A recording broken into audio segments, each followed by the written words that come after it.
Okay, now in a previous video, we saw that x in this case is equal to 17. And so with that understanding that x is equal to 17, we are going to answer the other parts of this question. And so here we have this Venn diagram. Recall that x is equal to 17, and we know that x is equal to 17 from this equation that we solved in a previous video. And so we have that x is equal to 17. So this is going to be 17. We also have that 30 minus x. Well, 30 minus x is going to be 30 minus 17, which is going to be 13. And then we have this one, which is 35. We saw that we have that as 35, right? And then we also have 40 minus x, and 40 minus x is definitely 40 minus 17, and 40 minus 17 is 23. And then we have 14 plus x, and 14 plus x is going to be, we have 14 plus x, and 14 plus x is going to be 14 plus 17, which is 31. And then we have 20 minus x, and 20 minus x is definitely 20 minus 17, which is 3. And so if we use these numbers inside of this Venn diagram, then that can help us in order to answer the questions that will follow. And so if writing the numbers inside of the Venn diagram, we have that this is 13 because 30 minus x is 13. We have 35, we have x is equal to 7. We have 20 minus x is 3. We have 14 plus x is 31. We have 23, we have 18. And so we have numbers in our Venn diagram. And so that's going to be useful when it's time to answer these questions. And so here it says, using your value for x, calculate the value of the number of elements in C intersect M. Now C intersect M, right? That is, so this right here is C, right? And this right here is M. And so we have to figure out what is C intersect M. And C intersect M is going to be right here. Let me highlight that. This is C intersect M right here. And so C intersect M is going to be 35 plus 7. And what is 35 plus 7? Well, 35 plus 7 is definitely 42. So the number of elements in C intersect M is going to be 35 plus 7, which is 42. Next, we want to determine, they say use your value for x to calculate, use your value for x. That's what they want us to do. Use your value for x to calculate the value of the number of elements in D complement. Now, when we say D complement, right, what do we mean? What does D complement mean? Well, D complement means that we want all of the elements in the universal set. That's all of the elements inside of the universal set except for the elements that are inside D. And so let's highlight that. So D complement is going to be all of the elements in the universal set. So all of the elements in the universal set, right? All of the elements in the universal set except for, so let me do this. Let me use a different color instead of using red.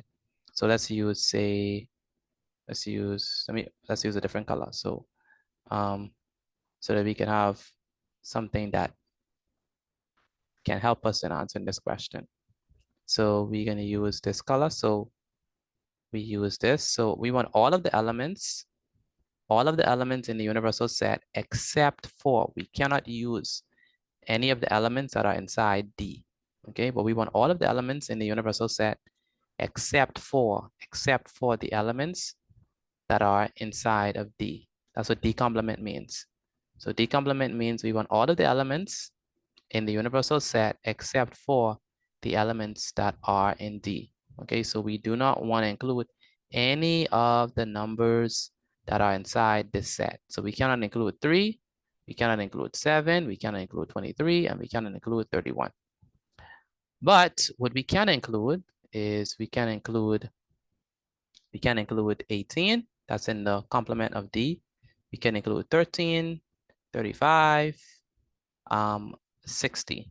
All right, so that means that we have that D complement, the number of elements in D complement is going to be equal to 13. Here we have 13, 35. Here we have 35, 60. Here we have 60, and 18. Did I put 18? Hopefully I put 18. Let's see.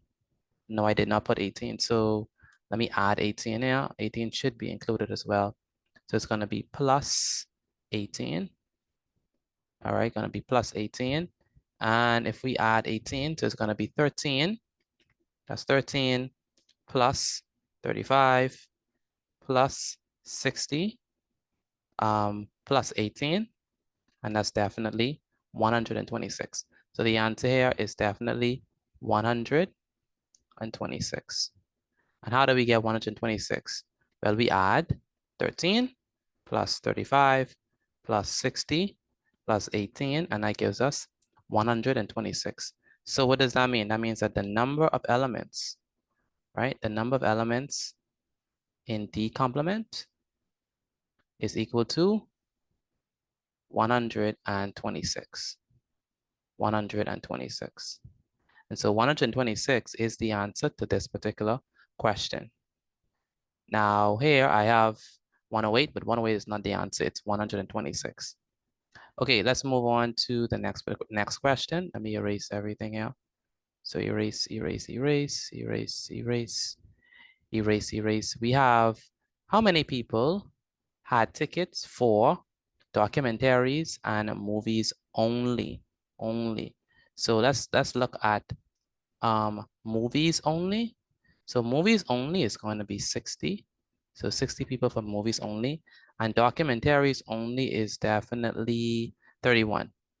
So movies only is 60 and documentaries only is 31. And so we add those two together. And so we have 31 plus 60. And what is 31 plus 60? Well, 31 plus 60 is definitely 91. And so the number of people that had tickets for documentaries and movies only is 91. Okay, next it says, so let me erase this as well. It says, how many people had tickets for only two of these film categories? Only two, all right? So only two of these film categories. Okay, so let's do that. Here I have 3, 35, and 23. Now, why would I do that? Because they say only two, right? So it has to be only two. So only two would be here, 3. 3 is for what? Commentaries and documentaries. And then 35 would be for commentaries and movies, right? And then 23, well, 23 would be for documentaries and movies. And so 3, 5, so we have 3, 35, and 23. And so let's add them. That's 3 plus 35 plus 23. And that's definitely 61. And so that means our answer here is 61. Okay, so that brings us to the end of this particular video. Thank you for watching, and I'll see you in the next video.